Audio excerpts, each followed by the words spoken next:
Estamos en el kiosco digital 24682798, el cual se encuentra la comunidad. Descubre nuestro portafolio de servicios kiosco digital, centro de relevo. En este proyecto integrado las TICs para ayudar a la comunicación de las personas con discapacidad auditiva de Colombia. También en gobierno en línea. Con esta herramienta podrás hacer los trámites que te quitaban horas de tu vida, de la comodidad de tu computador.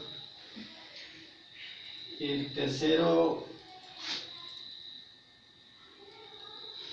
realizo tus preguntas médicas y a un doctor responderá tus dudas.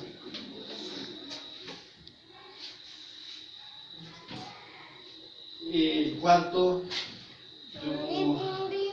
Duolingo, diviértete mientras aprendes inglés completamente gratis.